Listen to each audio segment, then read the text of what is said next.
This story was written by First Breath 1.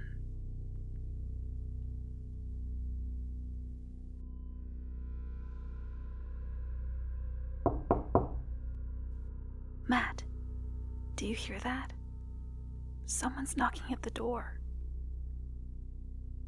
I sat up in bed and checked the watch on my dresser.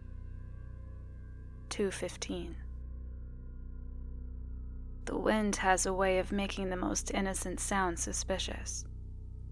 A tapping on the window could be nothing more than an exposed branch. A scraping in the ceiling could be something stuck on the roof. A pounding at the door, well, that could mean any number of things. Busted pipes, expanding air ducts, even something as innocent as a front door ornament getting a little too ornery. We've had that one before. But as I listened for traces of movement in the night, I knew my wife had to be right. 3 dramatically clear knocks again echoed down the hallway of our small home. What do they want? Who is it? It's 2 in the friggin' morning, Em whispered. I hopped out of bed and threw on some basketball shorts in the dark. The lights were out. I flicked the switch by my nightstand a few times, and nothing responded. I grunted, and then yowled a bit after stepping on a cat toy. Em scolded me for that. Quiet! Now he knows we're home. 3 more consistent knocks seemed to confirm her theory. How do you know it's a he? I whispered with a silent smile. It was a shameless little game I played to make her scared. We'd been through this routine fairly often in the past few weeks. Em was always hearing things in the night, ever since we moved. And I was always the investigator, with my trusty Louisville slugger from high school by my side. I never found anything, but my looking always made her feel better. Our new house out in the country tended to set my wife on edge a bit. 3 more knocks. They sounded hurried now. I stumbled into the living room, still aching from my bumped toe, and reached for the trusty Louisville waiting in its spot behind the couch. The knocks began to lose all rhythm at all. The owner pounded the door anxiously, apparently losing patience, before his angry footsteps retreated down the porch. I waited a moment. Then I opened the door. The storm had added several inches of snow overnight. The wind pushed it right into my face. We had heard about horrible traffic on the parkway. Commuters had been stuck for hours. People had actually abandoned their cars, instead opting to walk home and get them later. The local road that led to my house was itself left unblemished by plows or tires. Only a single pair of footprints led from the highway, a few miles away, all the way to our front door. Standing at the end of them, and at the bottom of my front steps, was an ordinary-looking man.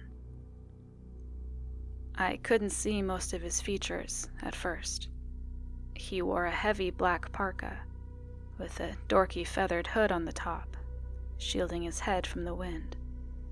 Dark snow pants almost covered a pair of pristine tan Timberland-like boots. And something about the outfit. It looked familiar. The man appeared ready to give up and go away as he fumbled for something in his pockets. But I called out to him. I don't know why. Maybe I felt more confident with the bat by my side. Can I help you? The stranger turned at once in relief. He looked to be middle-aged. Dark black hair peeked out through the hood and dangled in front of cool blue eyes. He hopped up the steps immediately and reached out confidently to shake my hand. When he spoke, his voice sounded oddly high-pitched, and his breath and coat stunk of some unfamiliar type of old man cologne.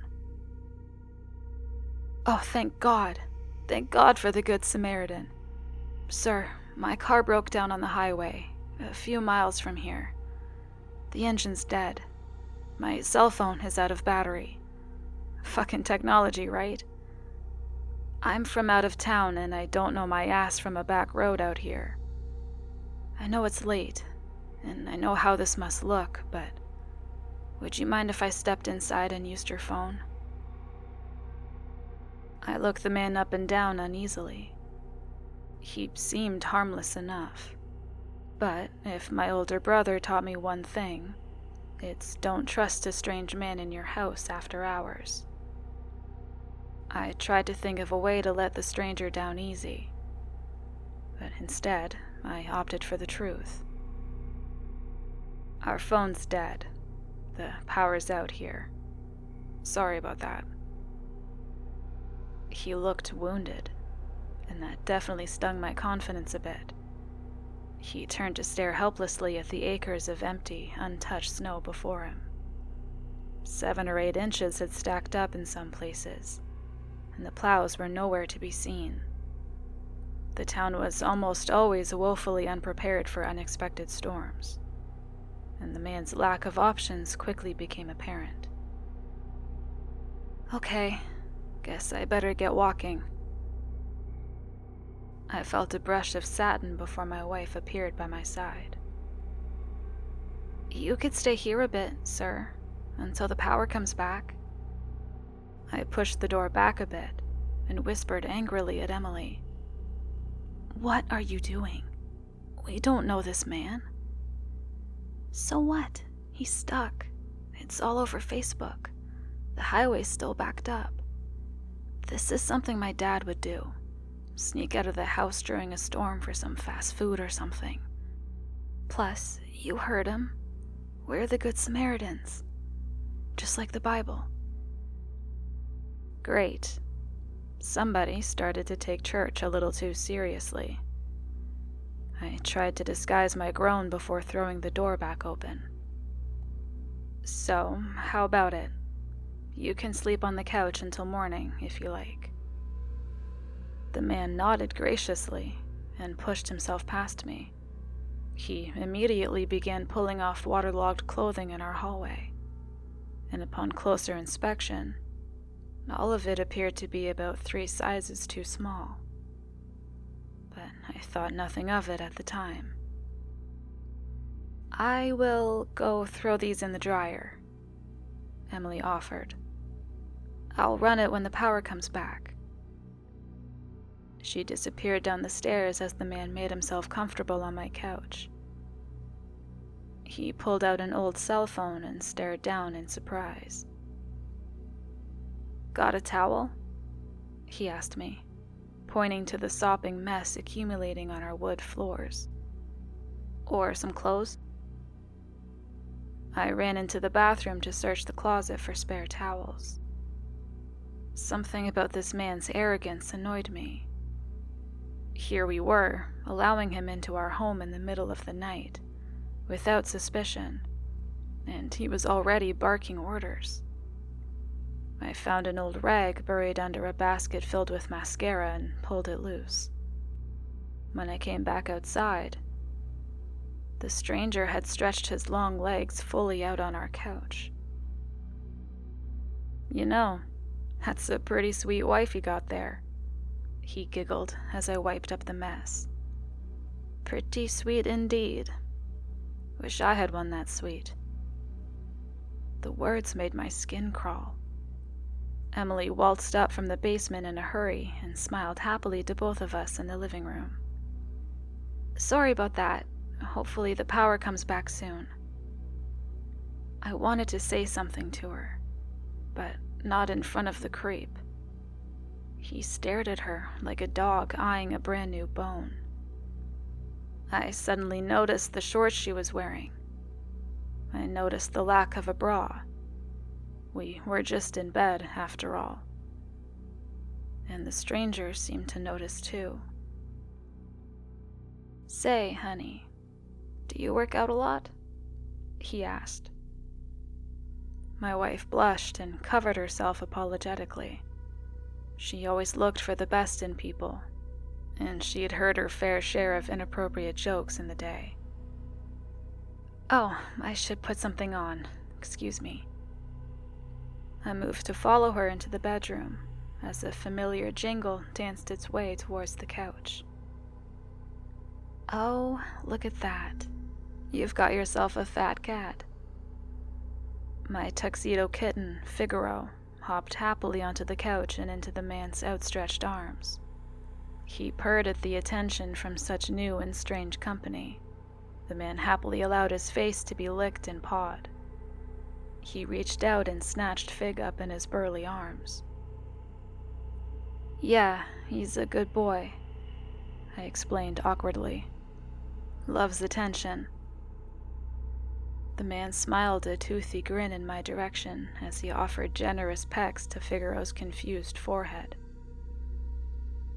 "Oh, they all do, they all do.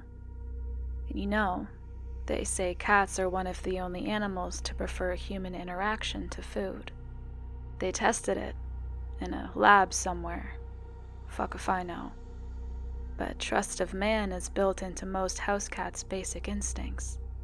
Through years of selective breeding, most of these things trust us implicitly. Isn't that something?" I nodded and said nothing. Something about the way he squeezed Figaro closer to him made me uncomfortable. You know, I could snap this little shit's neck right now, and he'd let me do it. That did it. "I'm sorry if this is rude, but I think you should leave." The stranger blinked. The atmosphere in my living room changed in an instant. A moment's hesitation caused Figaro to hiss and jump through his weakened grip. The ringing bell disappeared down the stairs. "Well, doesn't seem very Christian of you." I grabbed the bat, still resting up against my front door. "Yeah, well, we're Catholic." My wife called out from the bedroom. "Matt, is everything all right?" I shouted my reply without ever taking my eyes off the stranger in front of me. "Stay in the bedroom and lock the door." He got to his feet lazily. He was smiling, like the threat of me holding a bat amused him. And maybe that wasn't such a bad assertion. At his full height, the stranger stood well over 6 feet tall, and easily dwarfed my scrawny 5'10". "Yes, Emily, stay in bed. I'll be done with your husband shortly." He advanced in a flash, and so I swung the bat like it was an instinct of my own. My brother always told me, if you get in a fight with a bigger man, aim for his knees. And so I did exactly that. I leaned the small cylinder of metal directly across the stranger's kneecaps like my life depended on it. And I think it did. The stranger's knees shattered like a piece of glass. Emily later said she could hear the impact from our bedroom. My next blow went to his face. A double tap, if you will. I grabbed the jerk by his collar and immediately dragged him the fuck out of my house. I left him by the foot of our porch and locked the door. I joined Emily in the additionally locked bedroom as she frantically described our situation to dispatch on her now working cell phone. Officers were making their way towards our house, but the snow impeded their travel. We heard someone dragging themselves up the steps, and we heard him try to jimmy the door handle. And after several unsuccessful attempts, he screamed at us through the night. and then went quiet. I stood with the bat against my shoulder and waited for him to come back. But it never came to that. You might think I overreacted, and I assure you, I didn't. Police officers swarmed my house approximately an hour later. They found the stranger unconscious by the front porch of our home. We described the entire situation to the detectives exactly as I have here, word for word. The man was arrested and processed accordingly. A few hours later, additional officers were sent to check in on my neighbors. It was a routine activity. They just wanted to see if they could garner more witnesses. But what they found precluded that necessity. The stranger made a previous stop that night. 2 miles down the road sat a nice family.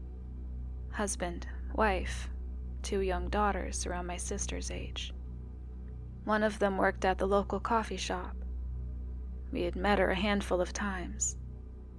The other was studying for grad school. They were murdered inside their own home. Every single last one of them. Mom, Dad, and daughters. The stranger left 4 bodies, untouched, sitting and waiting by the front door.